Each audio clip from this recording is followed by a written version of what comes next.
Hi, I'm CU, and my presentation will be about vigilance behaviors in a case study of Mallard and black-winged stilt.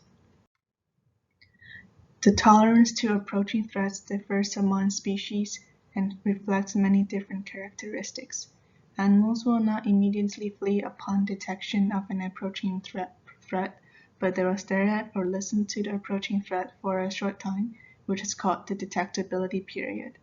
However, almost no prey animals can detect approaching threats in its surroundings while concentrating on foraging or resting.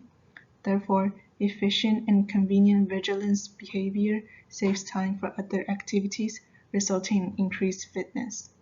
Animals express higher level of vigilance where predation risks or intrusion is frequent. However, higher vigilance level is at the expense of feeding or resting time. Alert and flee distance is a fairly important aspect in vigilance behavior. If animals flee at once, they will waste time and energy and may miss a feeding chance. They will flee only when they can no longer tolerate the approaching predator. Therefore, difference between alert and flee distance reflects the tolerance of prey animals to predation pressure. Alert and flee distances are affected by many factors, such as seasonal reproductive status and nutritional status, habitat type, body size, time of the day, and in the case study that we're going to look at, foraging mode and group pattern will be the two main courses. The case study will be about the vigilance behavior of mallard and black-winged stilts. The results indicate that average vigilance duration of black-winged stilts was significantly shorter than that of mallard. For mallards, the longer alert and flee distances coincided with higher vigilance levels.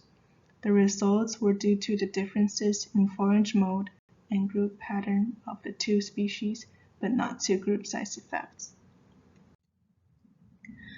Mallard is a kind of swimming bird that usually feeds by pulling and tearing underwater. This kind of forage mode blindfolds its eyes from monitoring potential threats above the water surface.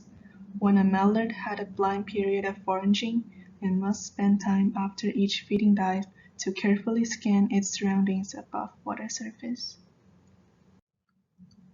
Black-winged stilt is a typical wading bird with long beak, long neck, and long legs.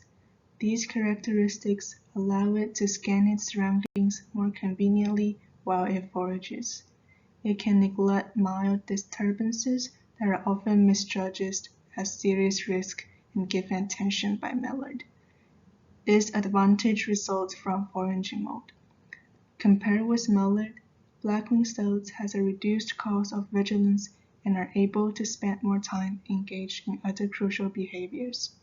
They live in linear forage group with fewer neighbors nearby. The research found out that mallard are significantly more vigilant than black-winged stilt. Mallard spent more time on vigilance behavior than did black-winged stilt, and they scan more often.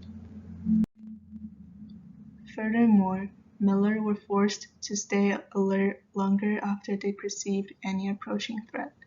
This was apparent by the fact that the mean vigilance duration of mallard was significantly longer than that of black-winged stilt. The reason might be that black-winged stilts can easily switch from scanning to feeding with simple changes to their head position, while mallard need to spend more longer time and also more energy to switch between the two activities. This result revealed that the cost of vigilance was not equal among different species.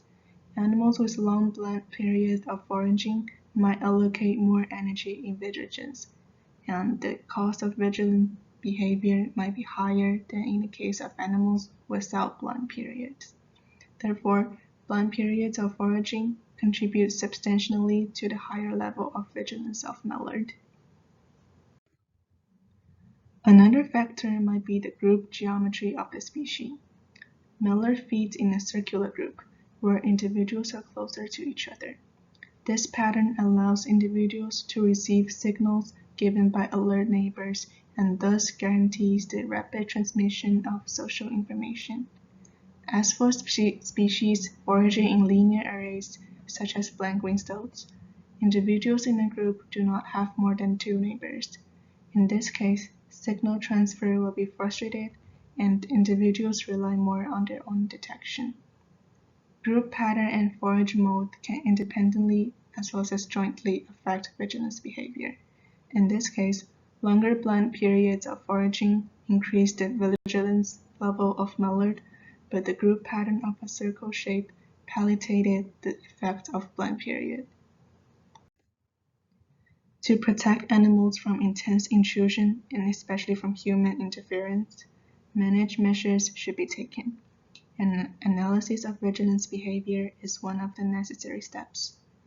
Based on the results of this study, the solution can be the establishment of a buffer zone being 300 feet around feeding sites of wild animals, which sites can change in different cases of animals.